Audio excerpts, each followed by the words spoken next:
अस्सलाम वालेकुम dear viewers, मैं Wahid Wazir. Welcome to my YouTube channel.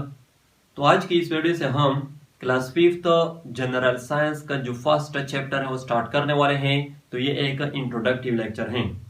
अगर आप पेज नंबर फर्स्ट को देख लें तो आपसे कुछ सवाल पूछे गए हैं। तो इस वीडियो में सिर्फ हम वो सवाल डिस्कस करेंगे।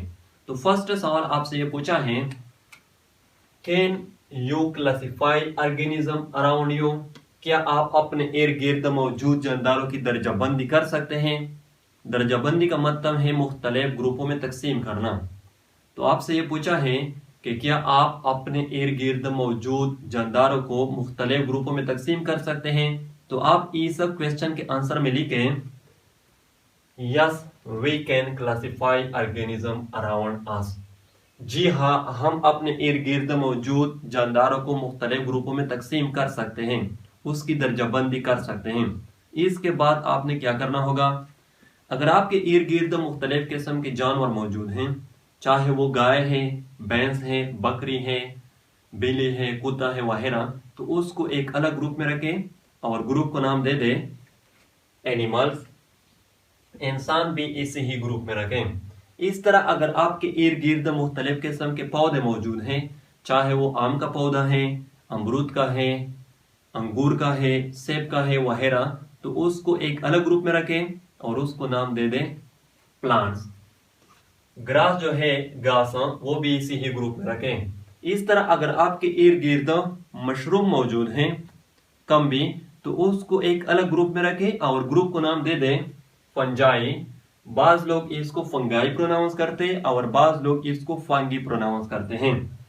इस तरह अगर आपके इर्द गिर्द बैक्टीरिया मौजूद है, वैसे बैक्टीरिया तो तकरीबन हर जगह मौजूद होती हैं, सिर्फ फर्क यह है कि उसको देखने के लिए माइक्रोस्कोप की जरूरत होती है।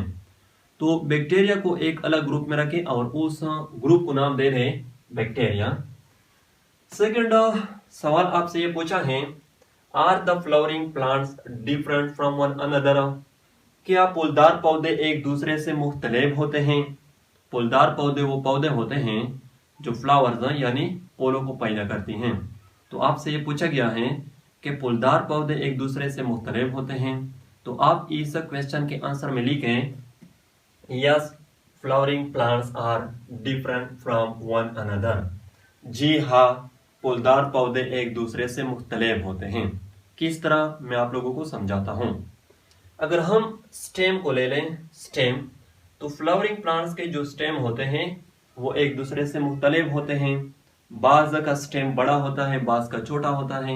इस तरह अगर हम उसकी हार्डनेस की बात करें तो बाज फ्लावरिंग प्लांट का जो स्टेम होता है वो सख्त होता है और बाज का नरम होता है। इस तरह अगर हम लीव्स की बात करें, पत्तों की, तो फ्लावरिंग प्लांट्स के जो लीव्स होते हैं वो भी एक दूसरे से मुख्तलिफ होते हैं। बाज के बड़े बड़े होते हैं और बाज के छोटे होते हैं। इस तरह अगर हम शेप की बात करें, शक्ल की, तो लीव्स का जो शेप होता है वो भी एक दूसरे से मुख्तलिफ होता है, मुख्तलिफ फ्लावरिंग प्लांट्स के।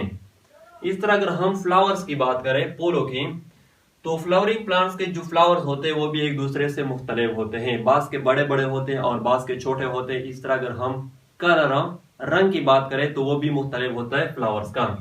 बाज फ्लावरिंग प्लांट के जो फ्लावर्स होते हैं वो रेड कलर के होते हैं, बाज येलो कलर के होते हैं, बाज व्हाइट कलर के होते हैं, एक्सेट्रा।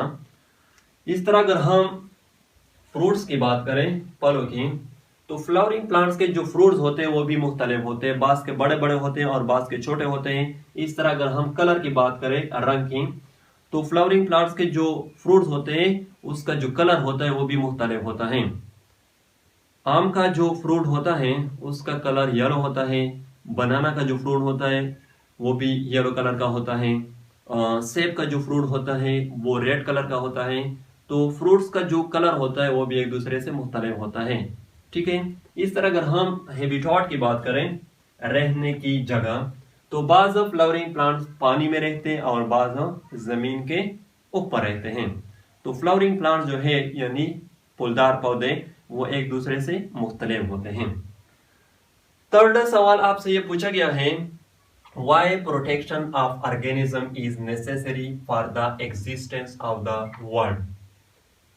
दुनिया के वजूद के लिए जानदारों की तहफ़्फ़ुज़ क्यों ज़रूरी है, या हम ये कह सकते हैं कि दुनिया को कायम रखने के लिए जानदारों की तहफ़्फ़ुज़ क्यों ज़रूरी है।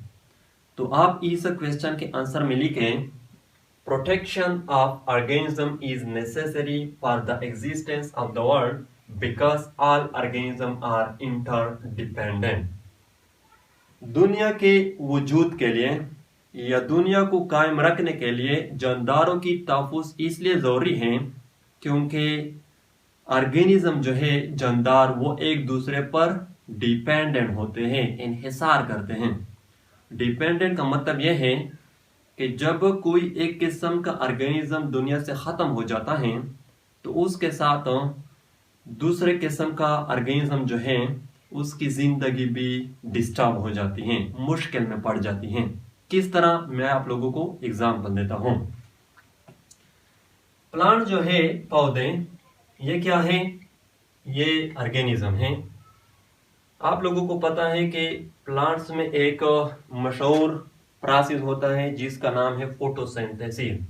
प्लांट्स फोटोसिंथेसिस के जरिए ऑक्सीजन को पैदा करता है और ये ऑक्सीजन बाकी जो एनिमल्स हैं वो इस्तेमाल करते हैं, इंक्लूडिंग ह्यूमन, यानी हम भी इसको इस्तेमाल करते हैं। इसके वजह से एनिमल जो है वो जिंदा है।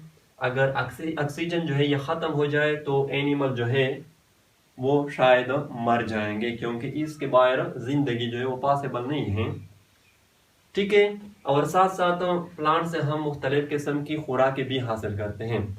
अब अगर ये प्लांट्स दुनिया से ख़त्म हो जाए तो वो खुराकें तो छोड़ो जो हम प्लांट से हासिल करते हैं, जब ये ऑक्सीजन नहीं होगा, यानी जब ये खत्म हो जाएंगे तो फोटोसिंथेसिस प्रोसेस नहीं होगी, और जब फोटोसिंथेसिस प्रोसेस नहीं होगी तो फिर ये ऑक्सीजन पैदा नहीं होगा, और जब ये ऑक्सीजन पैदा नहीं होगा तो हमें ऑक्सीजन कहाँ से मिलेगा, और जब हमें ऑक्सीजन नहीं मिलेगा तो आप लोगों को अच्छी तरह से पता है कि हमारा क्या हाल होगा। ठीक है। इस तरह मैं एक और एग्जांपल भी देता हूँ। बीज का नाम आप लोगों ने सुना होगा, शहद की मक्खियां। बीज जो है ये पॉलिनेशन को खास करती हैं। पॉलिनेशन, ये टर्म शायद आप लोगों ने सुना नहीं होगा, आगे जाकर आप लोग इसको पढ़ेंगे। पॉलिनेशन के जरिए फ्रूट्स बनते हैं, फ्रूट्स, और फ्रूट्स के अंदर सीड्स बनते हैं, सीड्स, और ये सीड्स जब जमीन पर गिर जाते हैं तो फेवरेबल कंडीशन आने पर ये सीड्स जर्मिनेट हो जाते हैं और इससे नए पौधे बन जाते हैं, पैदा हो जाते हैं।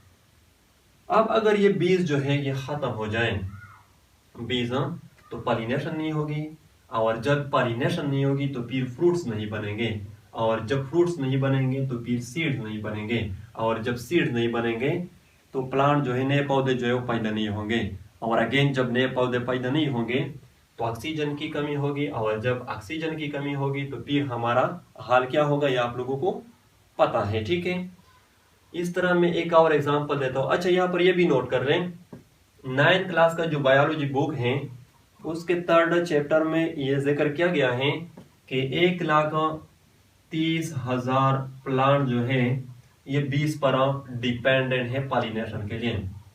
अब अगर ये 20 खत्म हो जाए तो ये 1,30,000 प्लांट भी दुनिया से खत्म हो जाएंगे। इस तरह मैं एक और एग्जांपल भी देता हूँ। डिकम्पोजर का नाम आप लोगों ने सुना होगा, अगर नहीं सुना है तो आगे जाकर आप लोग पढ़ेंगे। डिकम्पोजर क्या है? जब कोई ऑर्गेनिज्म मर जाता है, चाहे वो प्लांट हो या एनिमल हो, तो कुछ टाइम के बाद वो खत्म हो जाता है। तो वो क्यों खत्म हो जाता है? वो इस डिकम्पोजर की वजह से। डिकम्पोजर में ज्यादातर फंजाई और बैक्टीरिया जो ये आते हैं। ठीक है। अब अगर ये डिकम्पोजर खत्म हो जाए दुनिया से, तो जब कोई ऑर्गेनिज्म मरेगा तो वो जिंदगी भर वहां पर रखा होगा, वो खत्म ही नहीं होगा। ठीक है। तो इसलिए ये जो क्वेश्चन है आप लोगों से पूछा गया है कि दुनिया के वजूद के लिए, दुनिया को कायम रखने के लिए जानदारों की तहफ़्फ़ुज़ क्यों जरूरी है। तो जानदारों की तहफ़्फ़ुज़ इसलिए जरूरी है क्योंकि जानदार एक दूसरे पर डिपेंडेंट हैं, एक दूसरे पर इन्हिसार करते हैं। जब कोई एक किस्म का ऑर्गेनिज्म दुनिया से खत्म हो जाता है तो उसके साथ दूसरा किस्म जो है वो भी डिस्टर्ब हो जाता है, उसकी ज़िंदगी भी मुश्किल में पड़ जाती है। तो हमें चाहिए कि हम जानदारों की तहफ़्फ़ुज़ करें, उसकी प्रोटेक्शन करें। ठीक है,